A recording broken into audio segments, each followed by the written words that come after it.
Welcome to this week's edition of the Indy Power Rankings, and as always, we start down below at the voting breakdown for this week's Power Rankings list, looking at those who were up for the vote and those who finished in the top 10. But now we move into looking at the honorable mentions for the week as White Tiger, Mark Haskins, Lightning Bolt Johnson, Maria James, Liam Slater, The Bullet Babe, Amber Gallows, Chico Adams, The Zombie King, Alessandro Del Bruno, Slade Sludge, Mayu Iwatani, Dirty Sunny Deeds, Suicide Myers, Eugene, yes, that is correct, that is Nick Dinsmore, Jeremiah, Jarrett Foster, A.C. Riley, Zach Sabry Jr., J.T. Dunn, Joe Kerr. A.C. Riley and Joe Kerr were right behind the winner of the People's Champ this week for the Indy Power Rankings, Blanco Loco, as A.C. Riley and Joe Kerr finished in 2 and 3 on the Indy Power Rankings to determine who was the People's Champion. Blanco Loco competed in a match on Thursday, September 1st against Cody Castle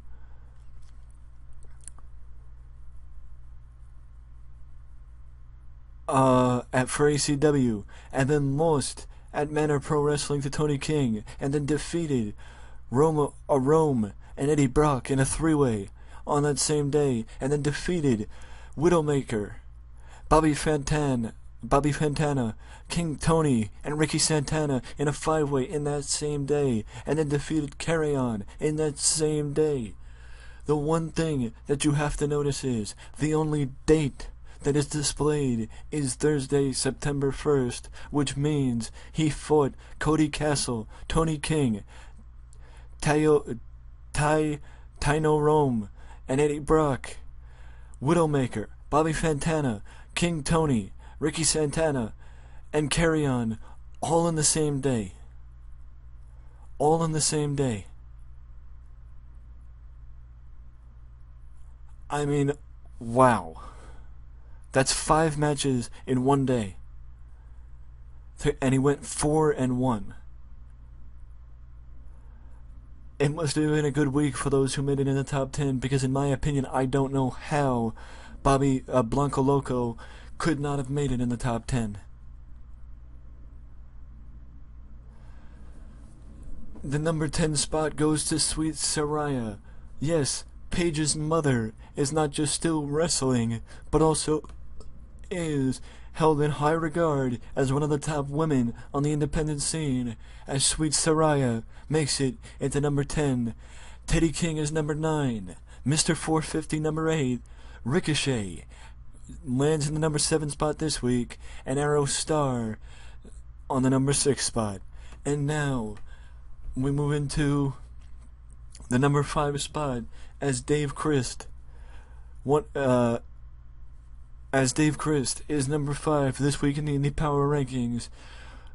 And Christ had a very good weekend, if I do say so, as he is now not only the co-holder of 3 tag team titles in 3 different promotions, but is also now the Rockstar Pro Wrestling heavyweight champion, as he at first on August 31st defeated Sid Fabulous and Trey Miguel at a Rockstar Pro Wrestling event, and then defeated DJZ on the Thursday at an AAW event, and then went on Friday, September 2nd, to win the Rockstar Pro Wrestling World title from Sami Callihan, to go 3-0 for the weekend, and continue to prove just how good he is, even though Dave Christ has been a career tag team wrestler thus far. He's showing that he's always had the talent to be on his own, because if you don't remember, his brother Jake retired earlier this year So good on you, Dave Christ, for making a career for yourself in singles competition and doing very well at it, if I do say so myself. Well, that's not fair, considering he's still considered a tag team wrestler in 3 companies, being one half of the tag team champions in 3 different promotions. But at least in Rockstar Pro Wrestling, he's showing his skills as a singles wrestler. Now we move forward as number 4 on this week's Indie Power Rankings list. And as you can see, if you want to follow any of the top 5 on Twitter, their Twitter handles are right there in the Indie Power Rankings list. Trevor Lee ranks number 4 on this week's Indie Power Rankings as the former 2-time number 1 rank gets another high rank this year as he continues to display the talent that some indie fans always knew he has had, and now it's on display full force, as Trevor Lee actually came just short of winning this year's Battle of Los Angeles, and he is also still the CWF Mid-Atlantic Heavyweight Champion.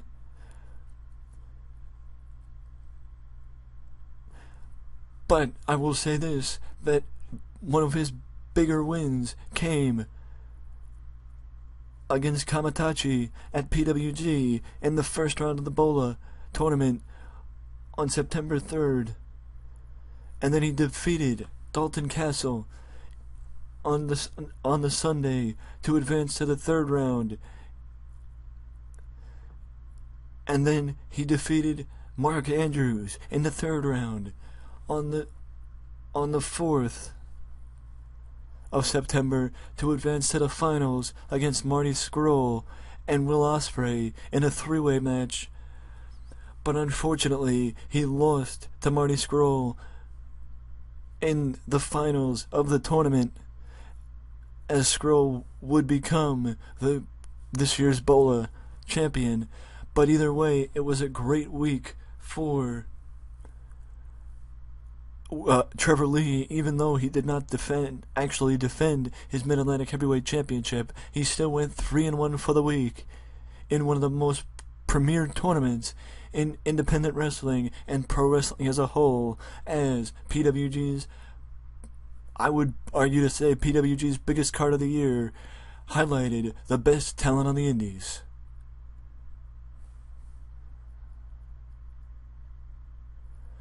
And what it should also tell you about the Bola, look at number 3, Will Ospreay. And also, not to,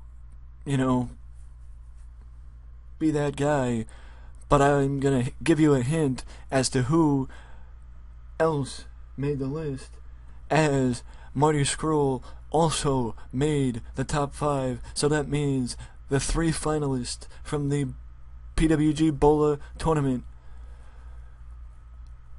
made the top 5 this week on the Indie Power Rankings.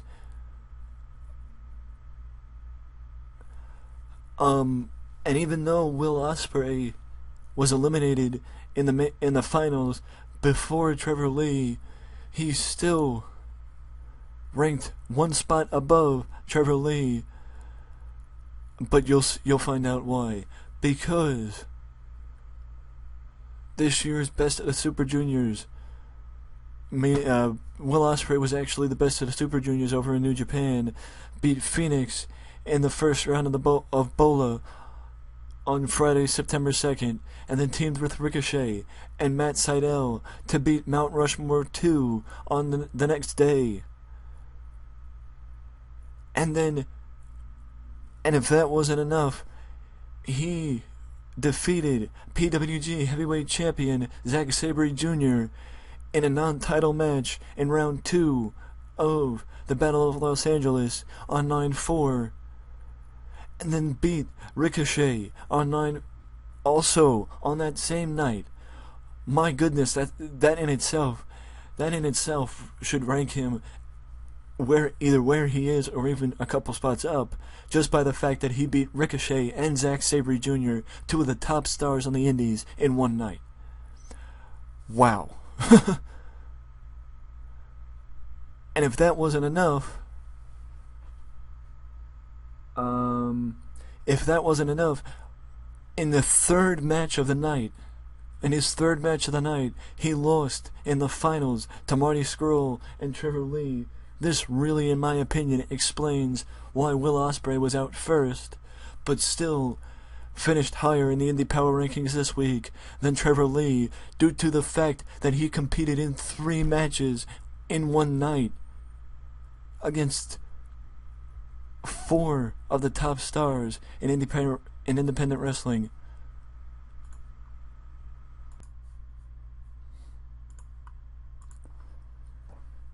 But I can see, after going 4-1 on the weekend and falling just short of winning his second tournament of the year, this has been quite another that would have been quite another accomplishment for the youngster from the UK if he was able to walk away with the victory. But this just shows, I mean, when a golden age, or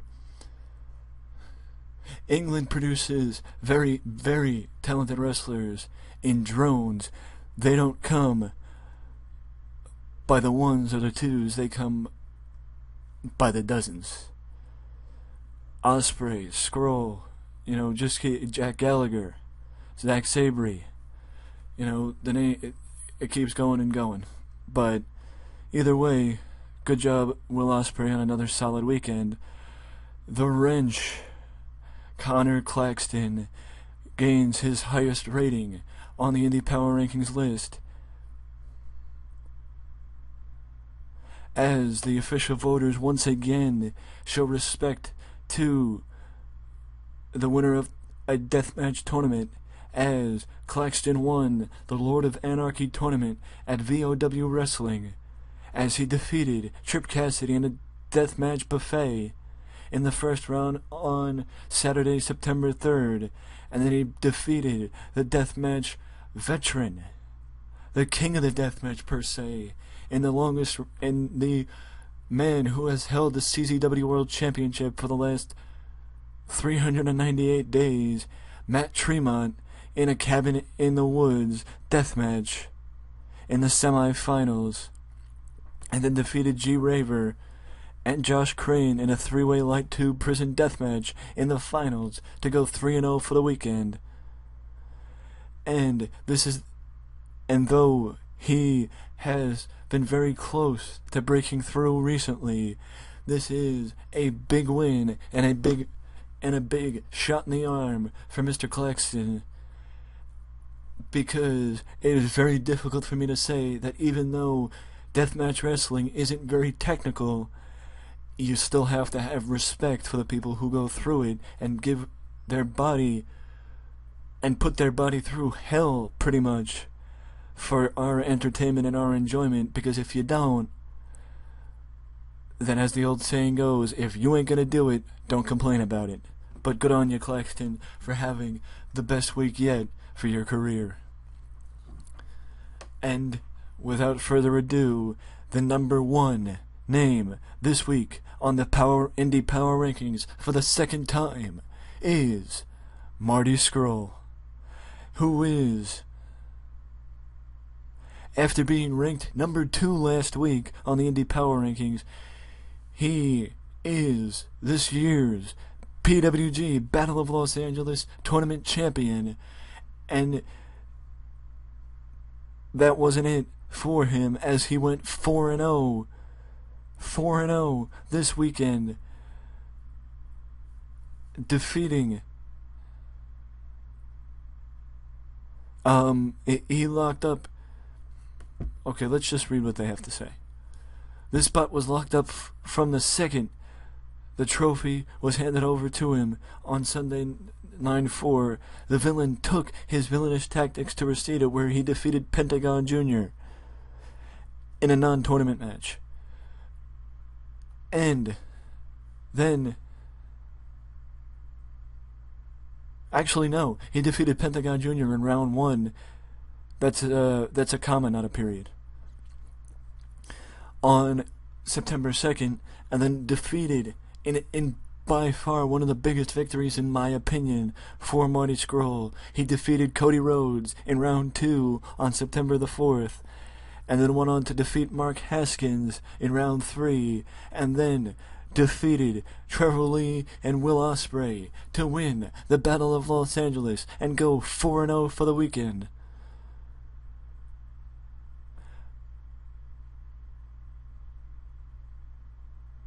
And you now have somebody who really has cemented his place as someone who will likely be in the top 5 of the Indy Power Rankings 100 this year.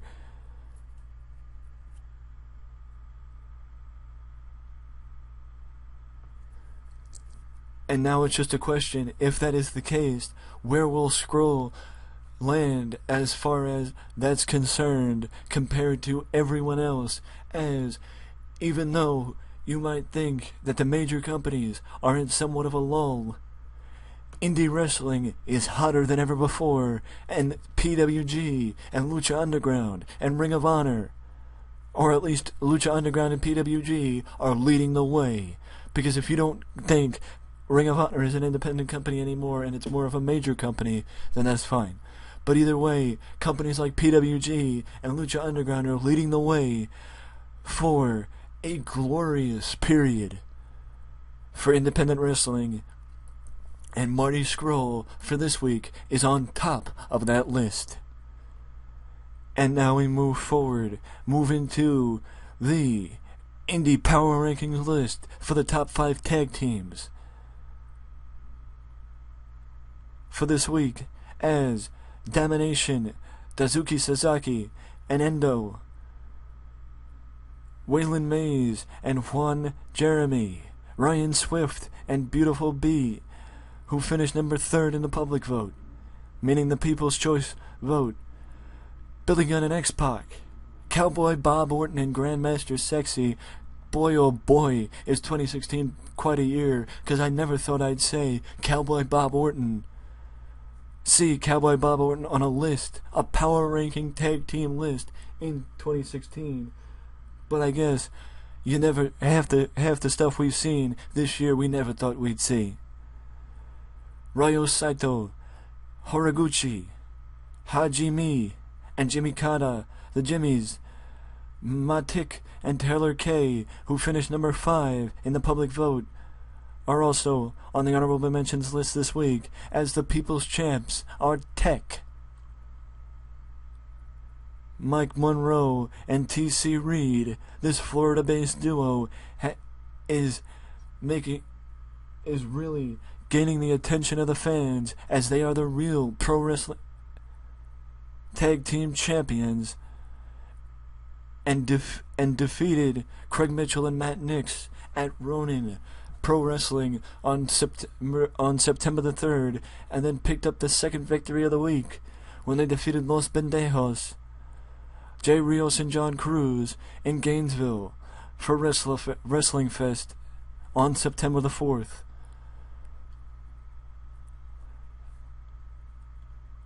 So, as far as I'm concerned, I would say if you're in the Florida area, the team of Mike Monroe and T.C. Reed are a team to watch, because it seems like they're doing Florida proud. The number 5 ranking is the Young Bucks. As even though the singles rankings were dominated by those participants who did very well in the PWG Battle of Los Angeles, by far the most successful tag team of the weekend is the Young Bucks, as they teamed up with fellow Mount Rushmore member Adam Cole to defeat Dalton Castle and Bobby Fish and Kyle O'Reilly, but then they lost with Adam Cole against Will Ospreay, Ricochet, and Matt Sydal the following day on September the 3rd, but then finished the weekend with a win to retain the PWG Tag Team titles against Phoenix and Pentagon Jr. to go 2-1 for the week. And if that wasn't enough, they are still the IWGP Junior Heavyweight Tag Team Champions. Boy oh boy is that a mouthful.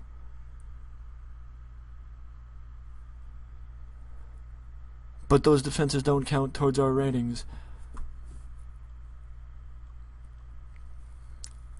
All of the ratings on the list. The Brotherhood, ranked number 4, as Brother Reed and Mickey Muscle are the number 4 ranked this week, as they defeated last year's number 1 team, the Hooligans, Devin and Mason Cutter, at IWA Mid-South on August the 30th. While this single victory only impressed a small number of people, the team came in second for the fan vote, boosting them into the top 5. Tomorrow, they are due to face Nick Deep and John Wayne Murdoch of the Rejects, while they are also due to appear at WCWO on Friday and WWA on Saturday. Let's see if they can go 3-0 and if that's the case, they may be highly featured next week on the Tag Team Indie Power Rankings. But I will say this about Mikey Muscle, I apologize, and Brother Reed. I've never actually seen that where one win pushes them up into the top 5. But I guess beating last year's number 1 overall IPR Tag Team of the Year, pretty much, that would impress the IPR voting panel, and also coming in second for the fan vote really does wonders for the team as well. Number 3, we move to Japan, as Shima and Gamma of Dragon Gate land in the number 3 spot, as they, and even though one match was a draw, that was enough to bring them over the top, because remember, it's quality. Quality has more than quantity. They defeated WWE Bound, Akira Tozawa, and Big R Shimuza on August 29th, and then defeated Verse K, Cyber Kong, and Shingo Takagi on August 30th. Then fought the fellow Over Generation members Dragon Kid and Alita to a time limit draw on September the 3rd, and finally teamed up with the Dragon Kid and Alita on September the 4th to defeat Yamamoto, BXB Hulk, and Yusuke Santa Maria and El Lindemann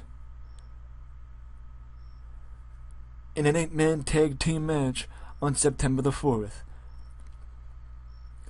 And with the fact that not only did we see Bola this weekend, but we also saw the very famous King of Trios from Chikara this weekend, that brings the top 2 rankings to the King of Trios participants specifically.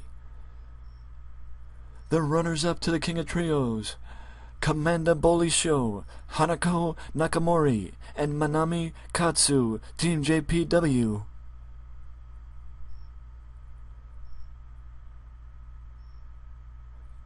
The Japanese Pro Wrestling Project, a Japanese Women's Pro Wrestling Project, is a similar-sized promotion to the Sendy Girls, if not smaller, as the last 2 shows failed to draw over 100 people. But their trio defeated Amasis, Argus, and Ophidian in round 1, and then defeated Juan Francisco de Coronado,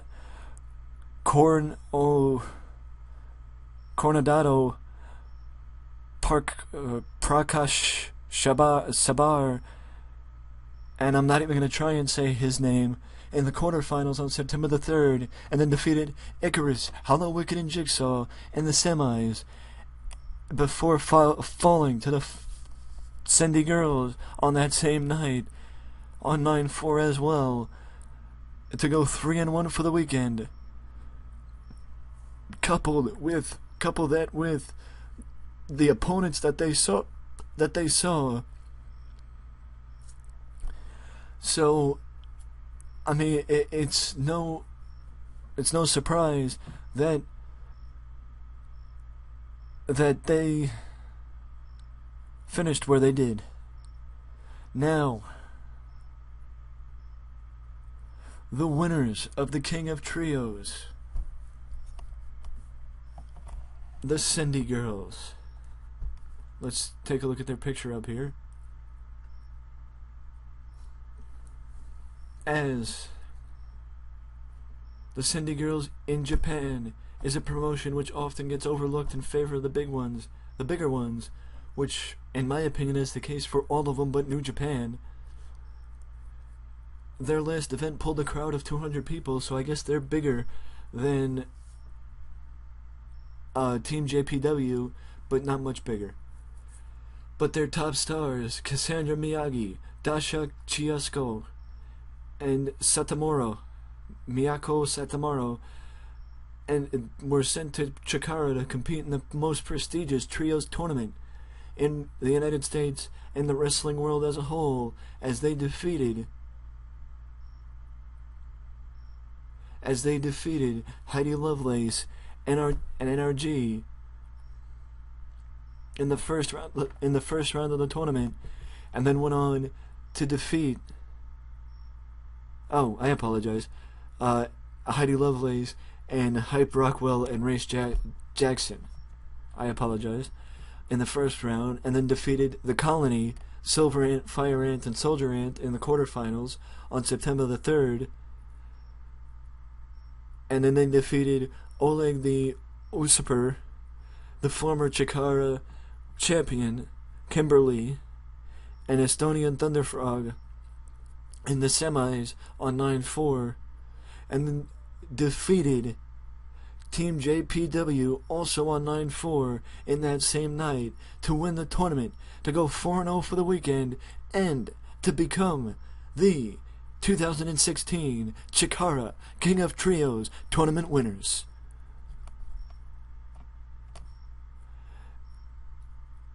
And I will say this, that I know one person watching this video is probably saying, how could women beat men, and how could women win a tournament like this? Look, Japanese women's wrestling is just as stiff and just as in your face and just as just as respected pretty much as their male counterparts, as they give it all they got, and they're not afraid of hurting each other. They're not afraid of breaking somebody's teeth or giving somebody a broken nose because of a stiff kick. So they are very, very stiff in the ring. So that has nothing to do with it. What I will say this, good on Chikara for doing this, and congratulations to Team Cindy Girls, and hopefully this gives some more attention to the Cindy Girls promotion in Japan, because I would like to see women's promotions get as much notoriety and attention as they used to back in the day when AJW and Japanese women's pro wrestling, I think was the name of the promotion, I forget, were fighting for fans. Jeez, that's embarrassing. We're fighting for fans back in the 80s with the likes of Jaguar Yokota and the Monster Ripper. So, hopefully, this helps the Cindy Girls as they are this year's Chikara King of Trios winners. Let me know what you think of this video. Do you think it's too long? Do you think I should split it up and do one video for the tag teams and one video for the for the singles wrestlers? Or do you think it's all good? Because as always, feedback is more than welcomed and appreciated. But if you don't want to leave a comment, you can always leave a like and subscribe to the channel for more content just like this that you can only find right here at Wrestling Express. Till next time, later.